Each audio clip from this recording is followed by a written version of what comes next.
சின்ன வயசுலேருந்தே சுலோச்சனா அப்படிங்கிறவங்களுக்கு ஒரு கொடூரமான கனவு ஒன்று அடிக்கடி வரும்.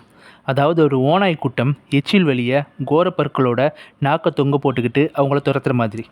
ஆனால் ஒவ்வொரு முறையும் அந்த ஓநாய் கூட்டத்துக்கிட்டேருந்து மாட்டிக்கிறதுக்கு முன்னாடியே அவங்க முழிச்சிடுவாங்க. எந்திரிச்சு வேர்வை மலையில் நனைஞ்சபடியே தண்ணி குடிப்பாங்க. ஆனால் ஒரு தடவை கூட அந்த ஓநாய் கூட்டத்துக்கிட்ட அவங்க சிக்கினதே இல்லை.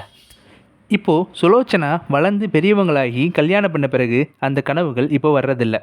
ஒரு தடவை அவங்க தன் கணவன்கிட்ட பேசிக்கிட்டு இருக்கும்போது பேச்சை நிப்பாட்டிட்டு அவரையே உத்து பார்த்துட்ருக்காங்க.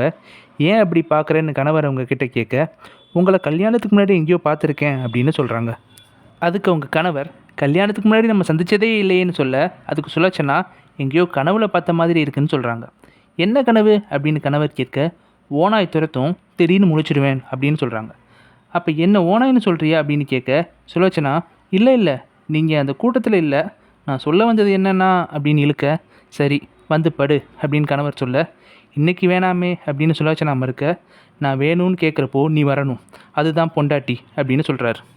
ரொம்ப நாளைக்கு அப்புறம் அன்னைக்கு நைட் சுலோச்சனாவுக்கு அந்த கொடூர கனவு மறுபடியும் வருது.